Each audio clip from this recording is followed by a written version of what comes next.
Durante décadas, la Unión Soviética ha sido el gran monstruo que amenazaba la humanidad, la libertad y la democracia. ¿Sabes cuál? La Unión Soviética. La Unión Soviética. ¡Qué La miedo! Unión Soviética. Actualmente, la prueba palpable del fracaso del socialismo. Vuestro modelo crea pobreza. Que lo dije en su... Sí, crea pobreza. El único intento que había en la historia, desgraciadamente, de igualdad, lo hicieron los comunistas, ¿no? En los países del este. Y fue un desastre. Pobreza y pobreza. Lo creasteis en la Unión Soviética. Pero si tan mal fue con el socialismo, ¿por qué la mayoría de los que lo vivieron quieren que vuelva? Y es verdad que se fueron, pero no se cuenta la segunda parte. La segunda parte que en la Alemania del Este, en el Berlín actual, siguen votando a los antiguos comunistas.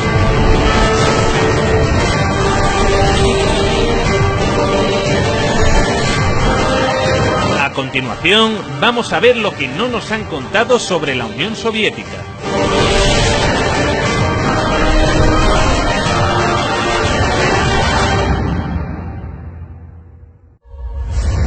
Esta es la evolución del PIB ruso en los últimos años del régimen zarista, prácticamente estancado hasta que se produce el origen de la Unión Soviética. Lo primero que harán será una reforma agraria que otorga a los campesinos propiedad sobre la tierra. Luego, los primeros años de socialismo, como consecuencia de la Primera Guerra Mundial y la Guerra Civil, fueron complicados. En 1921 se creará el Gosplan, el Centro de Planificación. Será un primer plan basado en la electrificación del país, necesario para desarrollar toda una serie de infraestructuras en un país en el que casi no había nada. Esto es lo que sucede con el PIB soviético cuando se inicia el Gosplan. Lo que muestra que la manera en la que los soviéticos habían organizado la economía no era un fracaso para nada. Hasta 1970, el crecimiento era alto. A partir de entonces, entre 1970 y 1980, el crecimiento era menor. Y el crecimiento del bloque blanco algo mayor. Los mecanismos de bloqueo aparecen en esa época. La única caída significativa fue durante la Segunda Guerra Mundial. Una guerra que, a diferencia de lo que nos vende Hollywood, fue ganada a los nazis gracias a la Unión Soviética.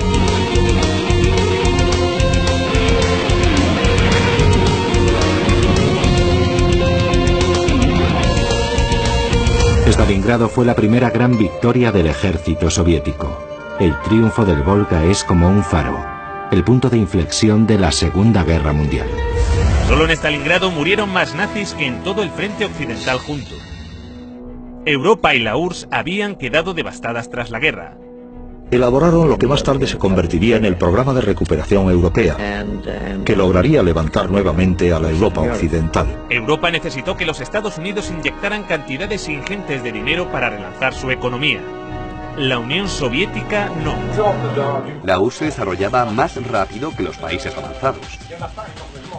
No muchos países lograron cifras de desarrollo igual de rápidas.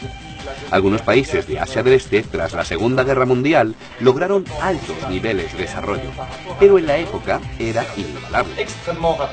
En el año 1963, Rusia había pasado de un sistema monárquico con una economía agrícola atrasada a multiplicar por 52 su volumen industrial gracias a la economía planificada.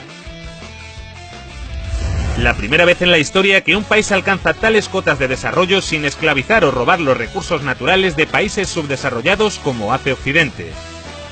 Y la calidad de su industria a menudo superaba a la occidental. En la antigua Alemania del Este, la economía comunista más eficiente, las normas estipulaban que las neveras y las lavadoras debían funcionar durante 25 años. Compré esta nevera en Alemania del Este en 1985. Tiene por lo menos 24 años. Nunca he tenido que cambiar la bombilla. Tiene casi 25 años. En 1981, una fábrica de Berlín Este empezó a producir una bombilla de larga duración.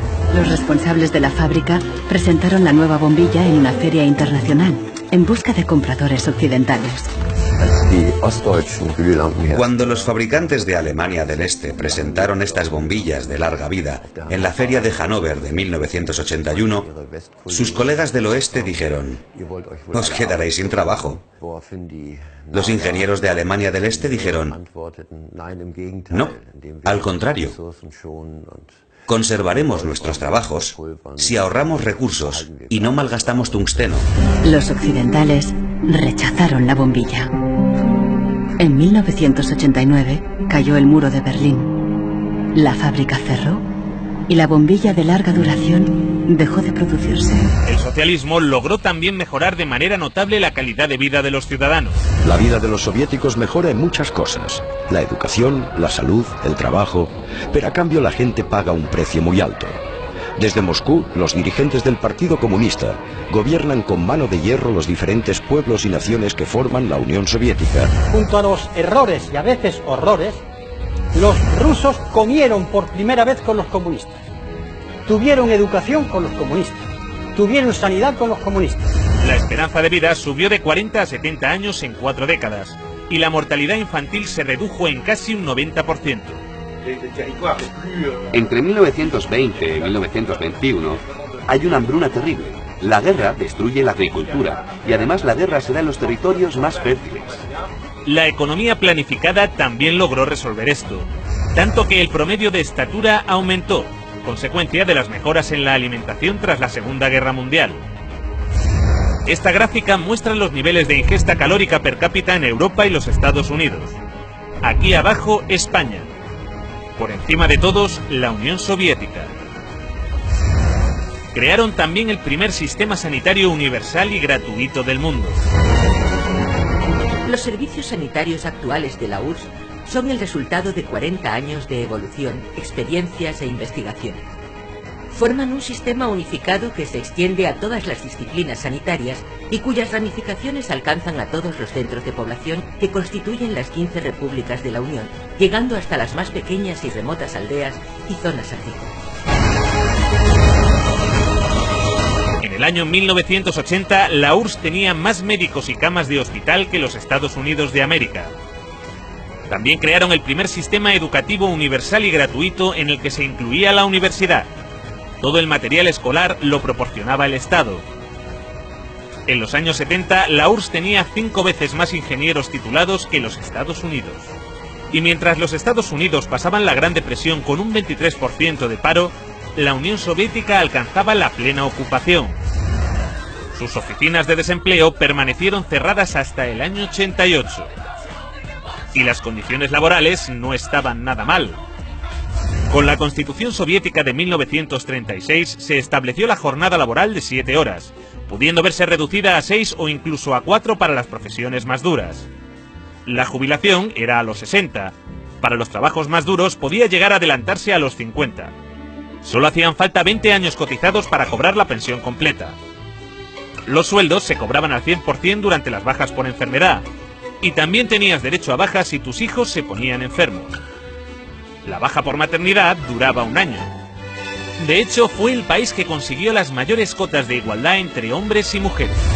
Antes, en la RDA de su juventud, la mujer era igual que el hombre, y a veces incluso superior. 9 de 10 trabajaban, había guarderías para sus hijos y tenían tiempo de ocio.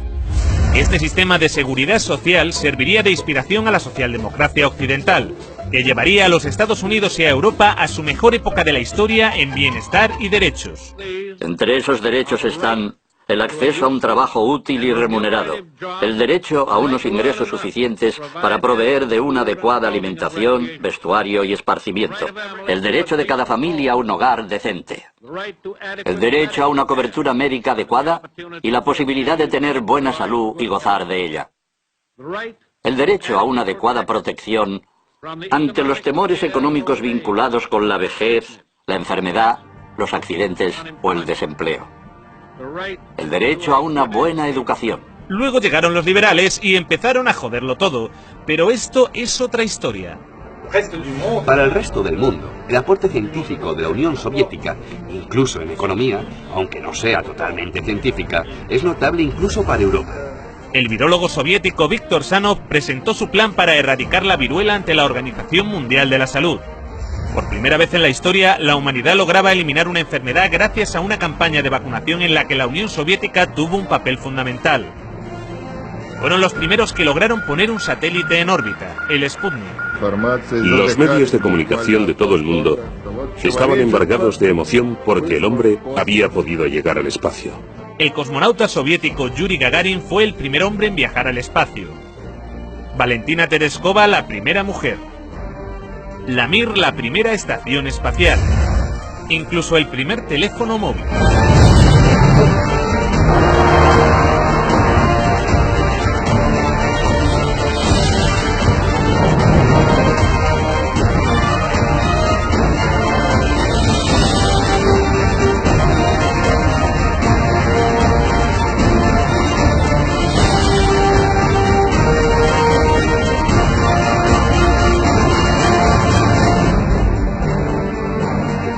El acceso a los coches era difícil, pero el transporte público era gratuito y amplio.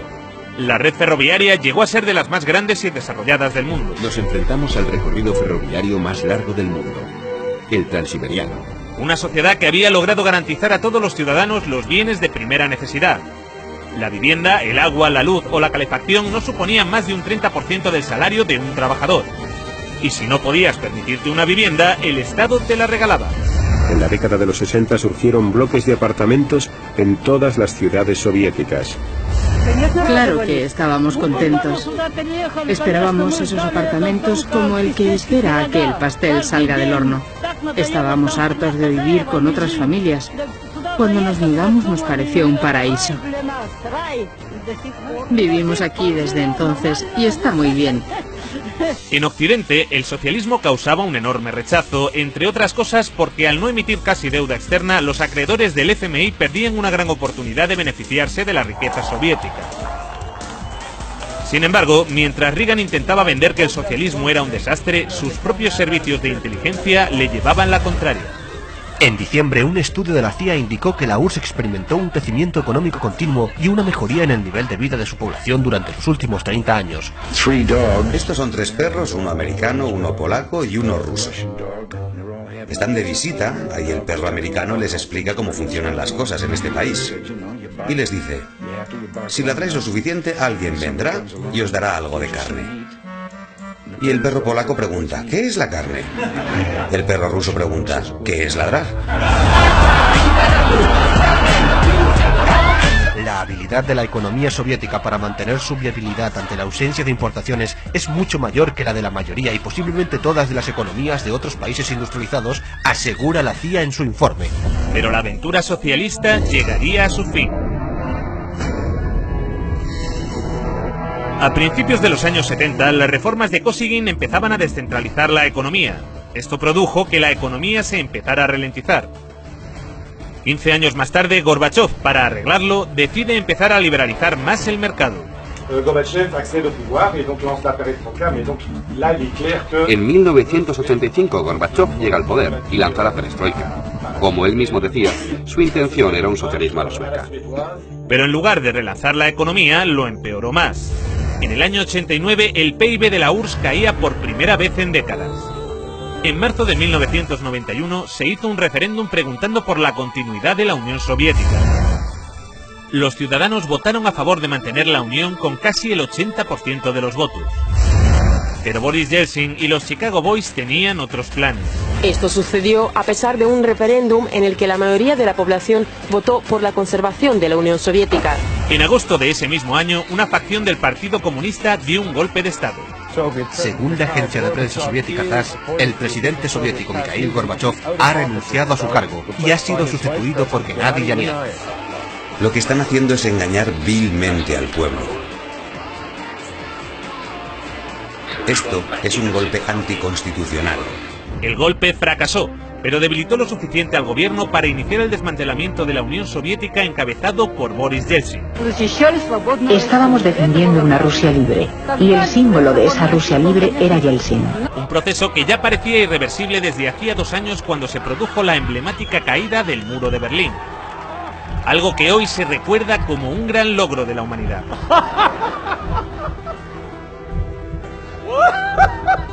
aunque poco se habló de lo que sucedió después. El libre mercado llegó a Rusia, y con él, el caos. Se vendieron empresas estatales a precio de saldo. Gracias a la terapia de shock de Yeltsin, en 1992 los rusos consumían un 40% menos que en 1991. Un tercio de la población había caído en la pobreza, y la gente tardaba meses en cobrar su sueldo. Con las medidas liberales llevadas a cabo por Boris Yeltsin, el PIB de Rusia experimentó una caída en picado durante los 8 años siguientes. La corrupción era generalizada y el crimen organizado se disparó. Moscú se convirtió en el nuevo salvaje oeste.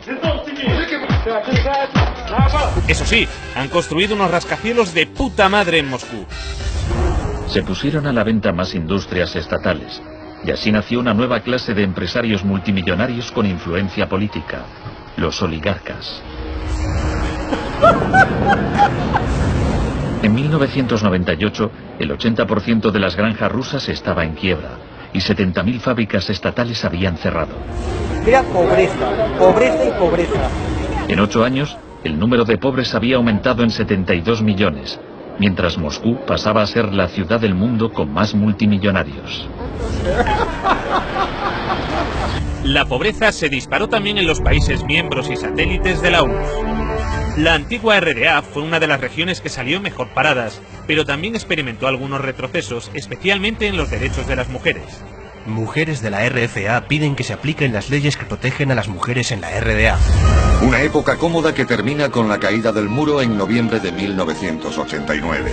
Sí que hay un Día Internacional de la Mujer, pero ya no se celebra de la misma manera. A las mujeres ya no se las homenajea como antes. Un retroceso que en ocasiones llegó a tener consecuencias trágicas. Miles de mujeres de la ex RDA se hacen esterilizar por temor a perder el empleo.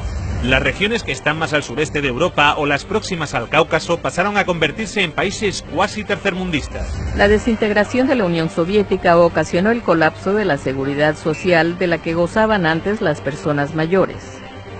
Numerosos ancianos viven hoy en la pobreza. La venta de riñones por dinero fue la única opción que la mayoría de ellos tenía para poder mantener a sus familias. Es difícil conseguir un empleo en las regiones de Moldavia. He escuchado que un riñón vale $95.000, o cerca de 100.000. Nos engañaron. Sé que no debí viajar a Turquía, pero necesitaba el dinero. Ahora ese dinero ha arruinado mi salud. Desde entonces, los latentes conflictos interétnicos que persistían en varias repúblicas de la URSS se intensificaron y desataron choques armados.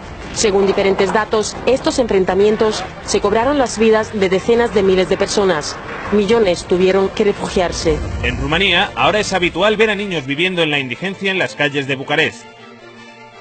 Y aunque los acreedores occidentales del FMI se beneficiaron enormemente de que en países como este se disparase la deuda externa, el grueso de la ciudadanía en Europa tampoco fue a mejor.